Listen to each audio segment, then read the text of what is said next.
All right, so you guys clicked on the title. You clearly know what's about to be going down. First of all, I'm out on a freaking airport runway right now, so this is kind of a cool spot to be filming this, but I'm gonna be reviewing my 2010 C63 AMG, which I have right here behind me. So this will be my first car review ever. Like, I have no idea what I'm doing, but I'm gonna kind of just go based off what I've seen and watched and whatnot. So what's inside of this car is a 6.3 liter 500 horsepower V8. It does not come stock with 500 horsepower unless you get the 2012 plus 507 editions. Those come with over 500 horsepower, but this car makes around, like, if we're gonna be realistic, wheel horsepower, it makes around 400, 410 wheel horsepower from the factory.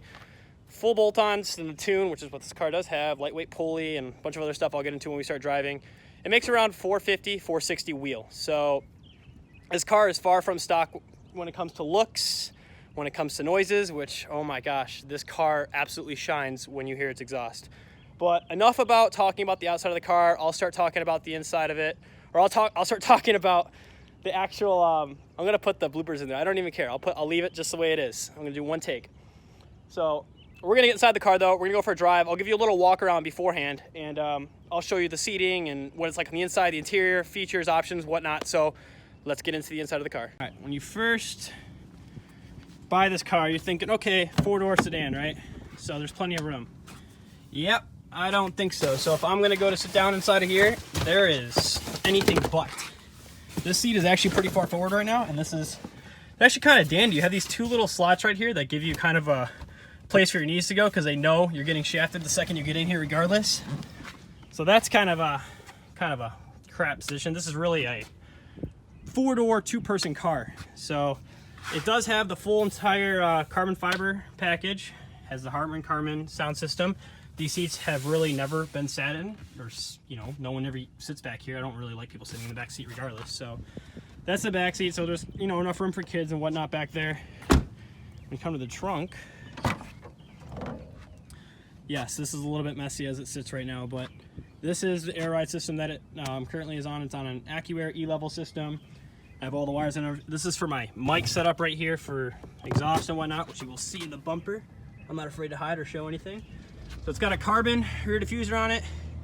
It's got a agency power Valvetronic exhaust. So as you guys can see right here, there's that's the valve that opens and closes itself.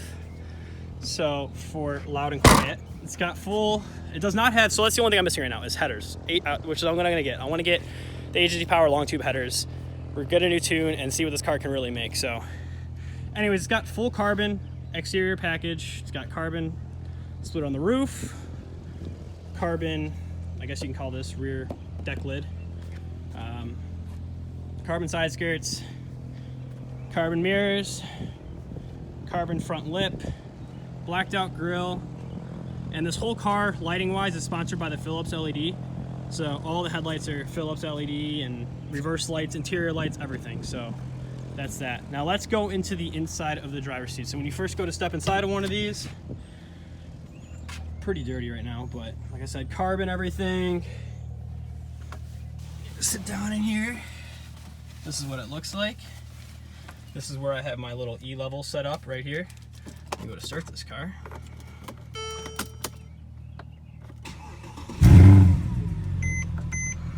You have this little thing pop up, which I always think is kind of cool. There's that. E-level's back in line. So you have your 7-speed automatic transmission in here. I also have the 9500 XI radar jammer in here. It's like a $2,500 system, which is kind of expensive, but the previous owner paid for that. And this is where you can program all that stuff on that sensor. Seats are in pretty darn good condition when it comes to how old it is. I mean, it's a 2010. For the age of this car, it's in fairly good condition. You can obviously see it's got wear and tear on the Alcantara. It's starting to wear a slight bit. But the actual color of this car right here, as you can see, is black. And I don't know, I'm not really too fond of the interior. They're kind of outdated. Like I said, we're in 2019 now, and this is a car from 2010. So, but it's not about the looks on the inside. It's about the sound of this car, which I truly think is one of the world's best sounding V8s. So let's get right into the drive. All right, let's get into the driving portion of this now. So air this thing up real quick.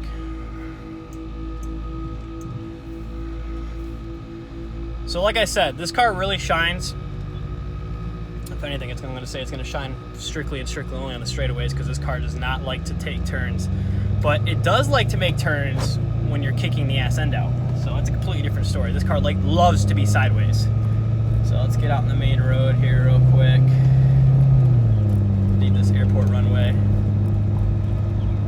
These planes around are so sick. You can hear the compressors in the tank. They're kind of loud. Kind of annoying.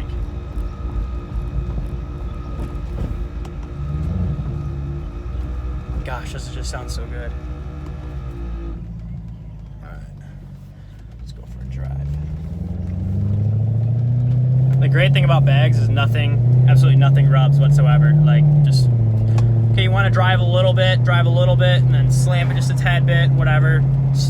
There's just so much room for like adjustment on the fly, especially too, considering I can control this entire suspension setup from my phone.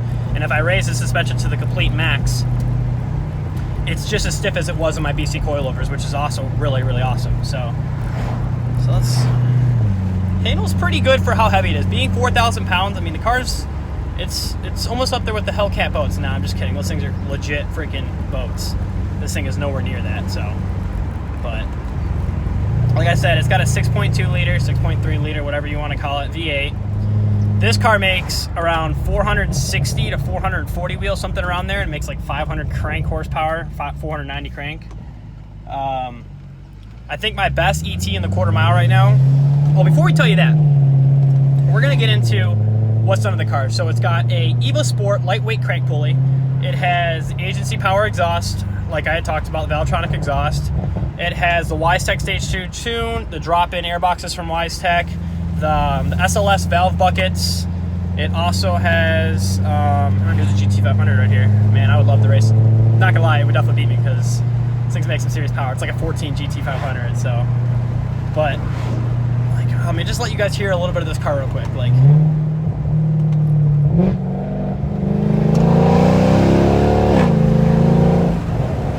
oh man, does that not ever get old? Like, it's such a good time.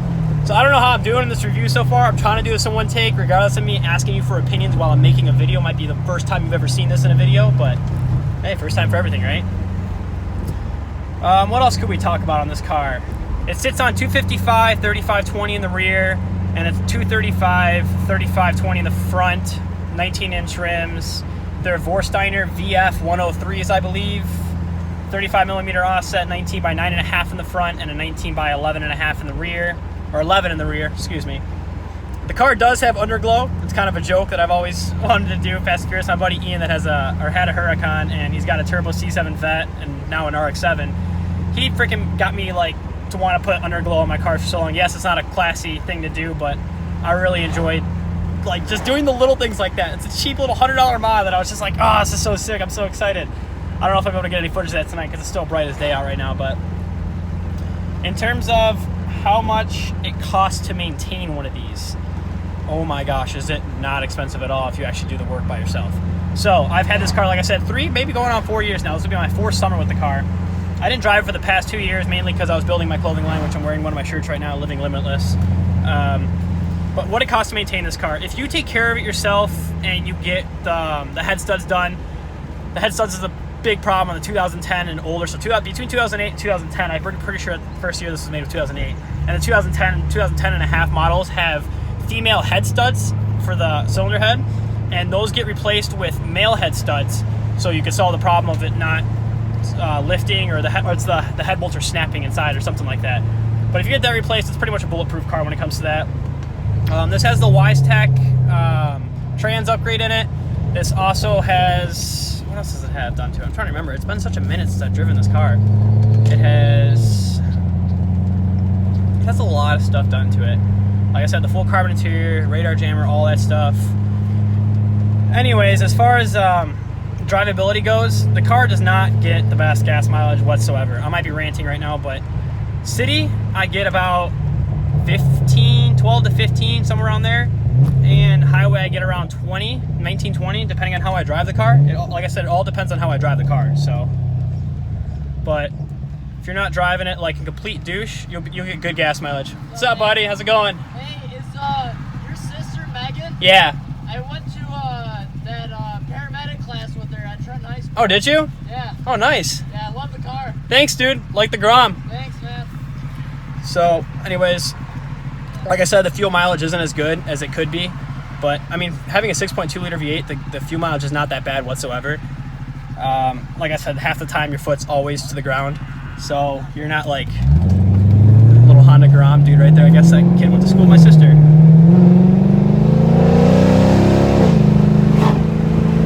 But, no, dude, I just love putting my foot to the freaking floor in this car. So, that's gonna be it for me talking. I think now we're just gonna go into more cinematic stuff with the car.